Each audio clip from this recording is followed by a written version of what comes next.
Hello everyone, Phoenix61 here. We are in the Schonberg today, right? So this is our legend shenanigans for the night, the day, whenever you're watching this, right? So this is a new Tier 7 German destroyer, and it is currently available for rent. Huge asterisk, right? If you've seen my other videos, I was like, "Whoa, that's pretty cheap for a destroyer. I'll buy that." Right? Yeah. So don't be like me. But anyway, figured since we did it, we're gonna play as these ships this week a little bit and try and get some videos out.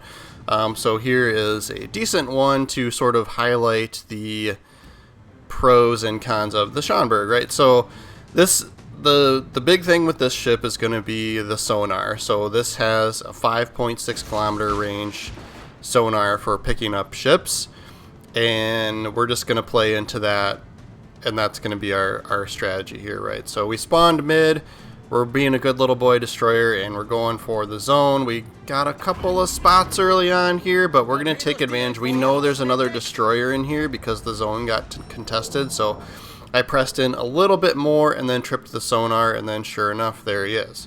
So we can see him, he can't see us. And then we will, as we back up here, I'm going to trip the engine boost just so that we have the forward and, starting and stopping power a little bit extra there. And then we'll trip the smoke as well. And then as we get around the corner, we'll be able to fire at him without getting spotted as well. So the firing guns in smoke detection range is 3 kilometers, so you do have to keep that in mind. If they get within that 3 kilometer range, you're going to get picked up. But otherwise, yeah, this is good. If for those of you who didn't pick up like the Lucian, right, on a recent campaign, there's a couple of ships out there that have that extended awesome range sonar, and they'll just whoop you in those early on destroyer fights just because you can't see them, right? The trick to beating this is to move away until the person's sonar runs out. That's really, especially if you don't have, especially if you're not in a gunboat. But yeah, so we'll wait for these torps to go past, and then we'll rinse and repeat here. We still got another 30 seconds on the smoke. And yeah, like I said, like this guy should have been leaving the area, right, instead of he's just kind of panicking and pressing in, right? So, but yeah, he's being a good little boy destroyer, right, doing his job, capping the zones. And then you can see on the mini-map, pay attention, we do have another destroyer in here. So we're going to have to deal with him at some point, potentially. So just keeping that in mind. And then our smoke is running out, and try and see if we can finish him off. Nope, somebody else got him. That's fine, whatever. So it does look like the other destroyer might have been on his way out, but we'll send torpedoes up that way, and then we're going to back up again just in case he sent torpedoes back towards us. And then, yeah, we can see the zone's not contested. Oh, now it is again. So I was like, oh, we're going to get a freebie cap here, but he must have, I bet you he's right there on the edge and started backing up.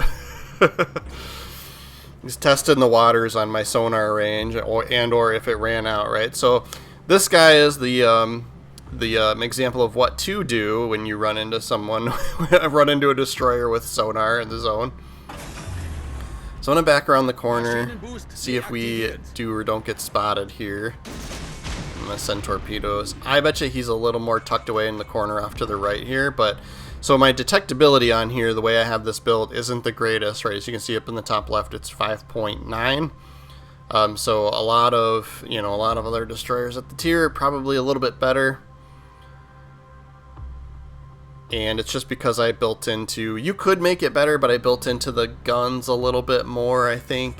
I think one or two of the perks that I picked I was trying to like boost reload speed and stuff like that, and then I chose that over detectability, right? Just because I sort of figure the most part we're going to have this exact scenario here where we're doing smoke sonar combination and trying to take people out, right? But I always advocate for, if you feel like you're going to be outgunned, then move away and come back to fight another day, right? Don't always muscle it out. Especially as a destroyer player too, you're going to be able to spot enemies for your team and things like that, right? So we were kind of slacking on that front, but we did get the zone. I would credit us for the kill, right? Because we spotted that destroyer for that entire time, and our teammates helped shoot him. Of course, we didn't get the last bullet, but that's fine. And then Carl Johan here, so what I'm doing here is, it's very tempting to just shoot torpedoes along the suggested line here, but he's going to react to my teammates' torpedoes, so I know he's going to adjust course. So I held off firing the torps, and I'm going to shoot him short just because I'm suspecting he'll turn in towards them, and we'll see how that works out. Yeah, so he did turn in towards them a little bit there. And then I'm not sending both at once as well, right? So I'm holding on to the second rack just to see if he adjusts course. And then it does. It looks like he's going to now turn left back in towards the zone. So I sent torpedoes up towards that way. And lo and behold, don't worry, we're going to miss both of those shots no matter what. So it's fine. Yeah, whatever. But I was like, in my prediction and logic was like sound. And then he kept turning. Like he made a really pretty rough turn. So he ends up outrunning our torpedoes here. I think my teammate gets a hit on him, and then as you can see, yeah, we're taking fire here because I wasn't paying attention to how close I was, so that might have given it away as well, right? He's like, oh, there's a destroyer there, I should change course, right? So he may have kept doing his turn, but yeah, our torpedoes were just behind him there.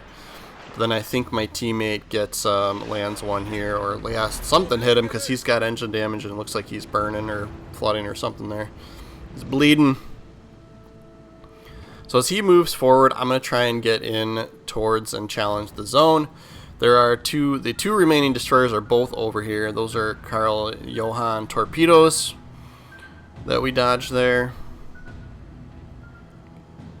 So I'm going to try and get in, contest the zone so that the enemy team isn't earning points on it anymore. And then we do have smoke, engine boost, and sonar ready to go here, so this is perfect timing here. Just taking a guess shot with torpedoes on where their destroyers might go. And then we've got plenty of support coming up behind us here. We've got two remaining destroyers on our the two friendlies, two on the blue team, right, coming up behind us.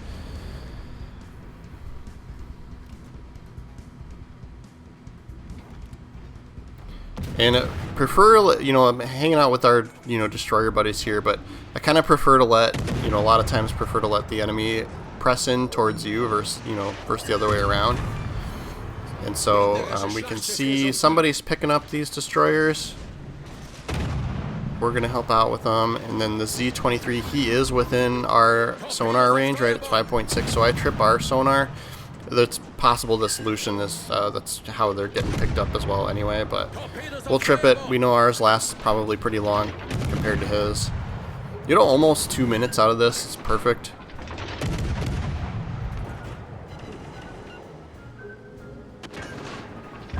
So he's gone. And we'll see if we can't help with the Z-44 as well. He is also still within sonar range, so that's why he's still spotted. So that's allowing our battleship up there to also take shots at him.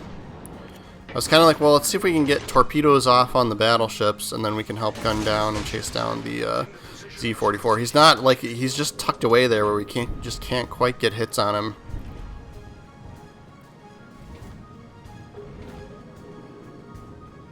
Concentrate fire on that enemy warship.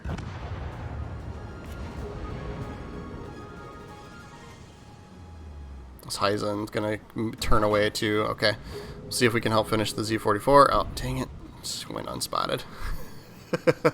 I probably should have been paying more attention to him to start with, to try and finish him and get him off the map. Like, we still got a decent amount of health left. Like, we probably could have taken a hit from the Heisen if we needed to. We got 30 seconds left on the sonar, so I'm gonna kind of move in that direction where I think that destroyer is, and hopefully we can pick him up. And then if we need to, we can smoke here. So we get spotted here, so that's their destroyer. That's what I was saying. He picked us up just a little bit before we picked him up. So yeah, it just goes to show our concealment isn't the greatest. But like I said, I preferred to build into, the guns and stuff a little bit more. Just because, a lot of times we're trying to use this smoke and sonar combination anyway. Let's see if we can actually get the kill on this guy. Can we get 2 for this game? There we go. I'm going to assume he sent torpedoes, so I'm going to not move forward. We'll just tuck in right here. And yep, there they are. And then somebody finished off the Heisen. So yeah, if you're interested, so these are, you know, the rental ships. I think typically what the developers do with the rentals is, you know, it's typically something that's on its way into the game permanently. So either through like a campaign or some sort of event or for purchase. So and I think what they do there is they put it out for rental and try to get a handful of people to play with these ships, and then they can get stats on how well the ship performs. That's just my guess. But that's how we did. We got second place on the leaderboard. I'll quick go through how I set up the modules here, but it's, if you watch my channel, no surprises here, right? Propulsion mod, aiming system, concealment, and then I always forget what this last one's called. Yeah, the gunfire control system too. So more dispersion and range there, which I really do enjoy. This has pretty decent range. You do get an option instead of smokescreen. You could pick reload booster. I personally would not go that route. I think like if the reload booster was like an option for instead of sonar, then maybe maybe you could do one or the but I think like to me with how great the sonar is, it's a no-brainer to have the smoke screen, right? So I am using Eric Bay, so no fancy commander here. Vincent Mordoff for inspiration, just for better reload, and then Sims just for more health. That's super helpful when you do get in those destroyer on destroyer engagements in the zones. And then I went reload speed here. I just didn't want to take the hit for rudder shift time on this one, but you could pick this one for a little bit better reload on the guns if you wanted to, right? But that's what I did. And then, because it's a good all-around ship, right? Like the torpedoes are decent, the guns are good, right? So like I'm like, all right, we'll do that. You could go sea detectability range for this second row here. Just like I said, this is the one I picked where I was like, I could have better concealment if I wanted to, but I don't. Yeah. But this listen closely one, I tried doing this a couple of games. I think I tried this for some other destroyers too that have sonar charges, and it's just not worth it. Like, it's tough to get through. You get the +2 sonar charges, which sounds really great, but it's tough to get through 4 of those in a game when you're using them appropriately, right? So like, it just wasn't worth the better guns or concealment. I definitely would go that route, right? And it also reduces your sonar duration too. So like, as you get 2 charges base to start with. Just use them smart, right? Be smart when you use them, and you'll be fine. And 2 is a perfect amount, right? So it's just overkill, and it's I end up not very rarely using a 3rd or a 4th. So yeah, I would go concealment or the guns. I went reload time and range here. Honestly, any of these things, I know some people really love perceptive. But yeah, you do you. I wouldn't gripe on you if you picked any of these here, right? But yeah, I went range and reload time. And then I picked smoke on the water for the last one here, just because we are using that smoke sonar combination as strategically as possible, right?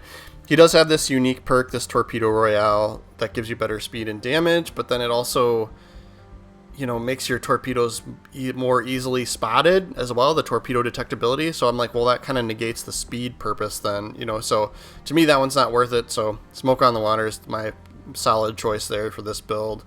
And then of course I'm almost always using Unstoppable on my legendary perk for destroyers. It's pretty tough for me to get away from that one. And I could upgrade, but I think I'm going to save these materials. And then I'll show you. So yeah, we'll just take a quick peek in the store, right? So I know I've been doing this with all my videos this week, but here's where the rentals are, right? So there is one that I was like, oh, that's not worth it, right? The French destroyer, the tier 8 in there. I mean, if you're good with French destroyers, you do you, right? But just keep in mind, you only get that for 7 days, right? So it's a rental. It's not a buy. It says rental at the top. It's very silly of me. Don't be like me. I just the rentals in general, I just think are not worth it for doubloons. Like, maybe if it was like 2 million silver or something, because that would at least prompt someone to have played at least enough to earn some a good chunk of silver or something, right? But doubloons, man, that was brutal. So 3,000 doubloons I'll never see again. But I will do videos on these guys. So yeah, on the 3 that I rented. right? I'm not bitter. It's fine. It's fine. Make sure you guys are following the channel. I mean, it's a good ship, right? Like, you know, so if it comes as a campaign ship, I'll probably pick it up, right? I'll probably do Admiralty backing if becomes a campaign ship. But yeah, make sure you're following the channel. We'll get videos out on the others. Thanks again for watching, guys.